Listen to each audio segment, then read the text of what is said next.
Mr. Yin Heng will talk about the problems in section 14.5 triple integrals. 네, 14.5절은 삼중적분에 관한 것들인데요.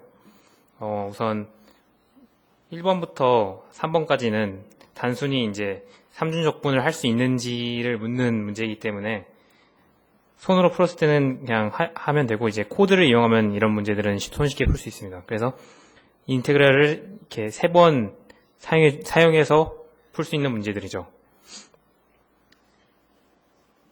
이렇게 다 단계별로 표시해 줄 수도 있지만 저는 인테그랄 한 번에 쓰는 걸 선호하기 때문에 이런 식으로 1번과 2번, 그리고 1번과 2번은 이런 식으로 인테그랄을 코드를 이용해서 손쉽게 푸실 수 있습니다. 이제 3번, 4번은 이제 범위가 도메인이 따로 주어지는 것이기 때문에 이 도메인을 역시 도메인을 어떻게 여기에 적을 수 있는가만 고민하면 되기 때문에 그것만 안다면 이제 위의 문제와 똑같이 인테그랄을 이용해서 손쉽게 이 값을 구할 수 있습니다. 4번 역시 이 범위를 어떻게 설정하는가가 중요하기 때문에 말 그대로 여기 Z가 0에서 2면은 Z, Y, X 순으로 제가 적분을 한다고 생각했으면은 이제 순서대로 Z 범위, Y 범위, X 범위를 적어주고 그거대로 적분을 해주시면 됩니다. 그래서 적분 모르시는 분들 혹시 있을까봐 적분할 때는 그 적분 대상을 여기 적으시고 그 다음에 적분할 변수와 그 다음 범위를 적으시면 됩니다. 이게 가로로 묶어도 되고 그냥 가로 없이 쓰셔도 돼요.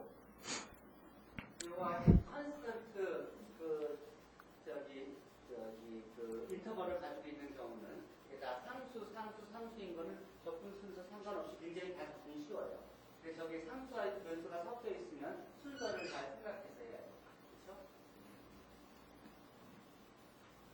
근데 5번 같은 경우는 이제 이게 문장으로 이렇게 범위를 자기가 직접 생각해야 되는 경우인데요. 저 같은 경우는 이제 이 범위가 어떻게 될지 궁금해서 그림으로 일단 우선 그린 뒤 이게 지금 여기 이게 Z는 X면이고 이게 Z는 0면이고 이 부분이 Y제곱은 4-2X의 그래프입니다. 그래서 이 세 면으로 둘러싸인 부분에 대해서 이 적분을 하는 것인데 이 적분은 이제 결국 부피를 구하는 적분이거든요.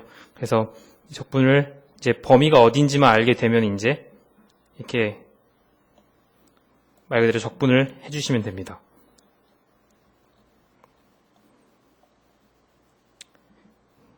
(6번) 같은 경우가 이제 좀 난해할 수 있는데 특히 여기 다변수를 이용한 적분에서는 항상 이 assume을 해주는 게 제일 중요한데요. 왜냐면은 제곱들이 있으면은 보통 범위가 루트 안에 들어가기 때문에 그 루트 안에 들어가는 항이 양수라는 것을 항상 가정해 주시고 코드를 짜주셔야 문제없이 코드가 들어갑니다. 그래서 이 경우는 이제 말 그대로 이제 범위를 어떻게 할 것인가를 판단한 후 제가 그 적분을 그대로 한 것입니다. 이게 네. 그래서 값은 이렇게 나오고요.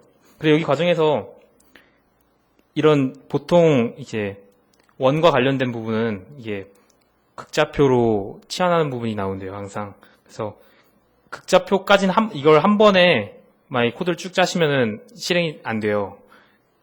그래서 항상 극좌표 치환하기 전까지는 따로 코드를 짜주시고 극좌표 이후는 다시 치환한 다음에 본인이 따로 짜주셔야 계산이 원활하게 들어갑니다. 그런 예가 이제 이런 7번이나 8번에서도 나타나는데 이제 7번은 이제 어디서 이걸 처음에 할 때 문제가 됐냐면은 이걸 그대로 이 제시된 거를 바로 코드를 짜면은 이렇게 바로 원활히 돌아가지가 않아요. 그래서 그 이유가 이 중간에 보면은 이런 부분이 나오거든요.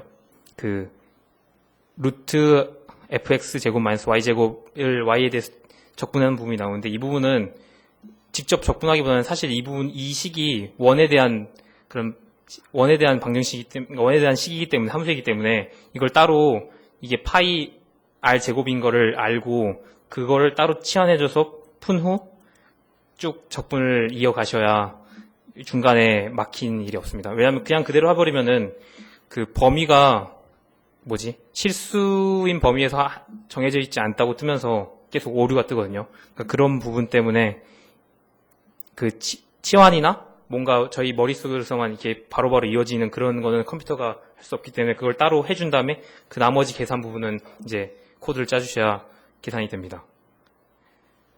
그 7번을 이용한 게 8번이기 때문에 8번 얘가 바로 그런 예들입니다.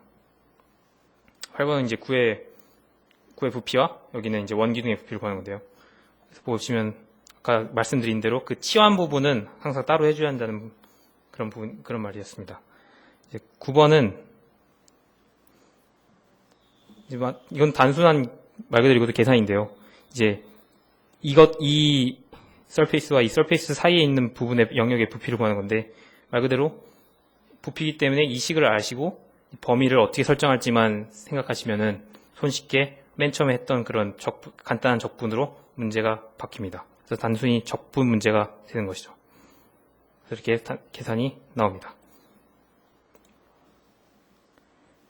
그리고 10번은 이제 쭉 같은 계열의 문제이기 때문에 마음 편히 보실 수 있습니다.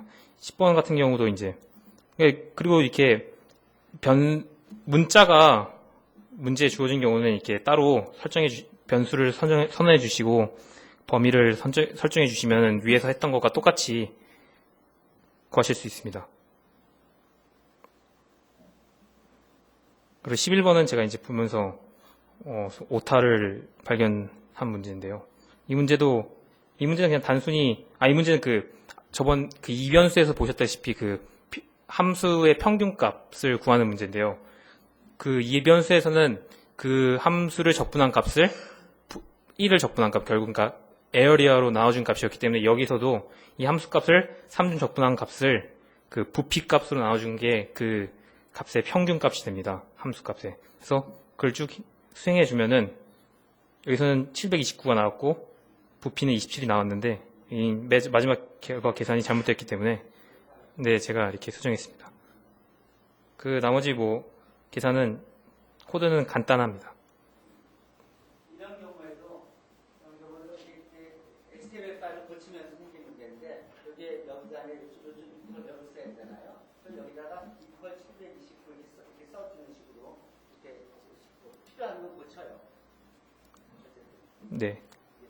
서브로 내려가는 필요한 커멘트를 달아가면서 이런 식으로 자료를 만들고 그다음에 대부분의 경우는 문제가 있고 답이 있고 또 샘플들이 있기 때문에 100% 하는 게 아니라 할 수 있는 것은 하고 증명하라 이런 건 포인트 시리즈를 할 게 아니니까 그런 면에서 스킵하면 되고 그렇게 해서 대충 문제와 풀이와 답이 있게 하고 문제 풀이 없는 거는 그냥 풀이 없어도 상관없어요. 불필요해서 안 넣는 거니까 그냥 코드만 해서 다 구해는 것만 있어도 상관없고 하는 식으로 해서 만든 다음에 공개하고 자기 이름을 앞에 달고 그 다음 준비해서 발표할 준비됐습니다고 얘기하면 그 채점을 할게요.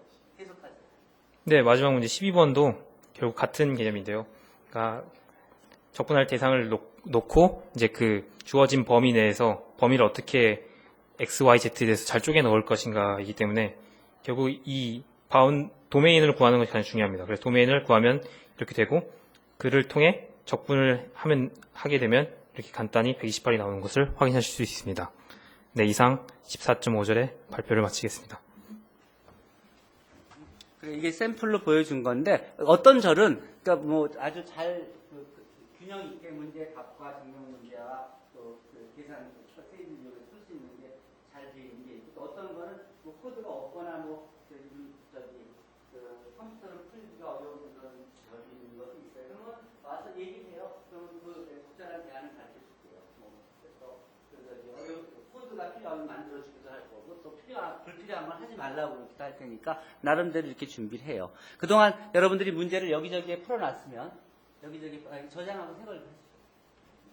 그러니까 자 지금 보았듯이 여러분들이 발표 모델은 다음과 같이 그 제목을 비슷하게 주고 그 절 주고 그리고 그리고 이 컨텐츠는 내가 만든 거니까 SGD 해서 만든 거에 여러분들이 그 이름을 자기 이름을 집어넣어주고 그 다음에 거기에 수정한 사람이 있으면 그 뒤에 이름을 계속 붙여주도록 하세요.